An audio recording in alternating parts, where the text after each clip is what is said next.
こんにちは、バイスの友です。今回紹介するのは特ダネ来ました。ブラックマーケット、ブルガリアでミサイル買っちゃおう。女ドラッグはもちろんですね、ミサイルまで買えちゃうということで、今回ブルガリアのブラックマーケットに入りました。現地で実際にミサイルを買ったという記者がいまして、そこから、武器ディーラーまで流れ込んで、会ってきたというところですね。実際ミサイル買えちゃうんでしょうか。どうぞ。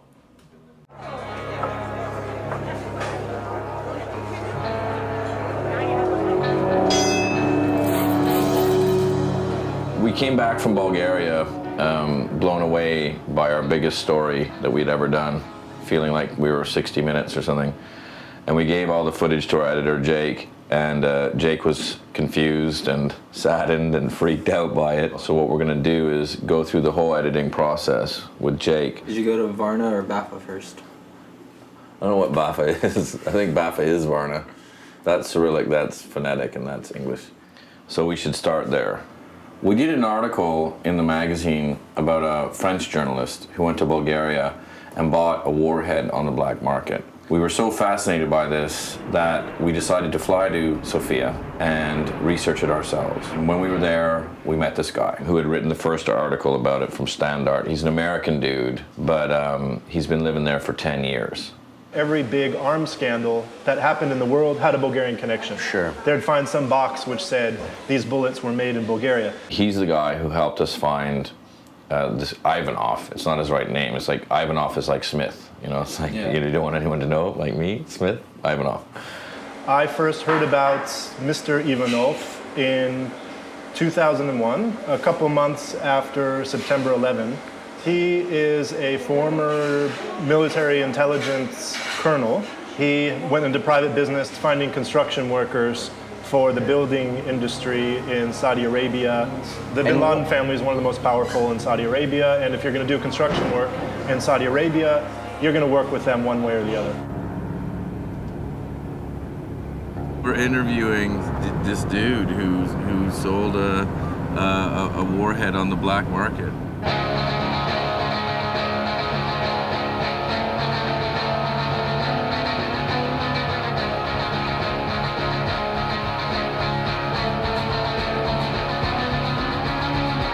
We're here in Sliven, which is in eastern Bulgaria. It used to be a Russian military base where they have some arms dumps. The Sliven is important because it's the place where the French journalist bought the warhead. It's where everything went down. So we went there and are researching and checking things out, and we get word that Ivanov is actually in Sunny Beach.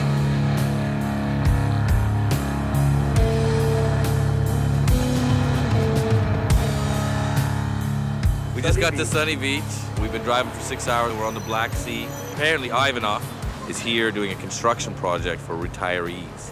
To him, there's no difference between making Beverly Hills condos on the Black Sea and selling warheads because it's all just capitalism. So it's just buying and selling. Out in the open doing like normal business now. Yeah, definitely. Why would he even talk to you? He's got his own stuff going now. He's kind of... Well, because we gave him money. Again, everything's very simple there. It's capitalism. It's just like, you want anything, pay for it. The mentality is selling women, selling drugs, selling guns, selling condos, selling cars, selling houses. It doesn't matter. And the attitude, too, is this is your system. It's your capitalism. How can you look down your noses at us for selling warheads? That's what you do. Warheads are worth money, therefore we sell them. So what's better, capitalism or communism? It's difficult to say. For one is better before, for other is better now. Now is more freedom. Freedom to choice. I prefer now. Our idea is to make here something like Beverly Hills. This is my main job at the moment. And would you say this is the largest investment of foreign capital in Bulgaria right now? Yes. About 80 million. 80 million. What's the property tax situation in Bulgaria? Once you buy, you have to pay tax? Taxes are funny. If I tell you, you will not believe. Okay. About $10 per year. As we're talking to him about his construction project, which actually has a lot of Kuwaiti and Saudi Arabian investment, the topic of the Bin Laden construction company came up and he said, look, if we're going to talk about this anymore, we have to go back to your hotel where we can film in private, and I want my face blurred and my voice distorted. And we said, okay, let's go. My friends Pakistani start to tell me, come in Pakistan to see us, to see our office. They are very friendly. And one day they made meeting, and they told me that Bin Laden will speak there. After 1 or 2 days, I have live meeting with this person, maximum for 2-3 minutes. Not the daddy Bin Laden, Osama Bin Laden. Also 3 minutes. And what did he want? He only shake the hands, say salam alaikum, alaikum salam, and nothing more. But on the next day I have meeting with his assistants, and they asked me for nuclear power station. So what they asked him for was to set up a waste management company that would get the contract to deal with the radioactive waste from Kozloduy, which is the big Bulgarian nuclear power station. They asked him to get this waste management company. He's like, why? And they're like, well, we want to get waste. That's me being an Arab. And then he said, but why? Why don't you get the real thing? And they're like, real thing? And that's how the French guy found out that real thing, meaning the warhead. These French journalists, they want to show that in Bulgaria everything they can buy and everything they can. So they told me, please find. And I promise, it's easy for me to promise.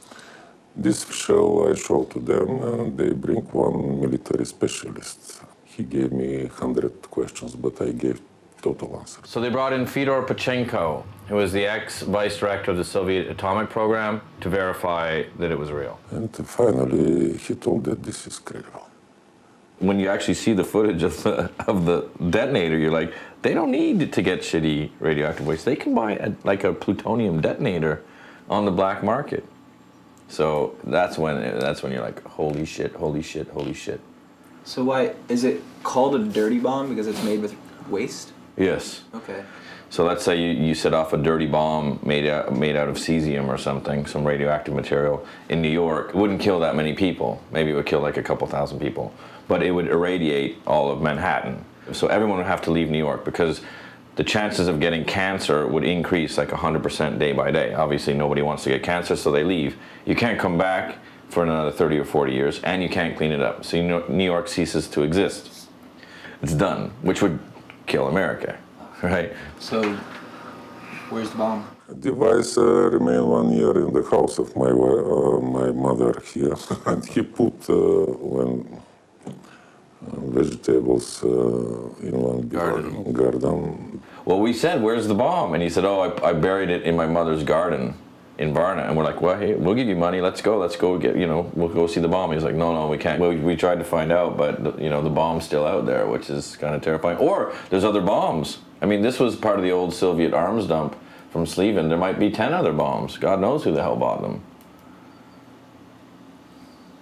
Wow. Yeah.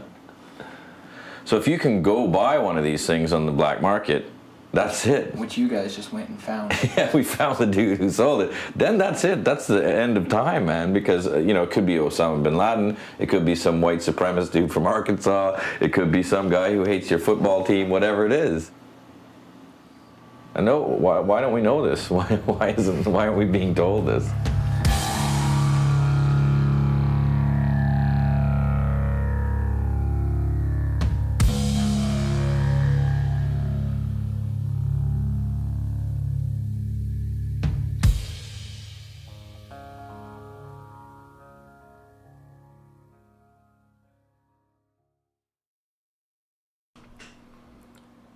今回の映像いかがでしたか？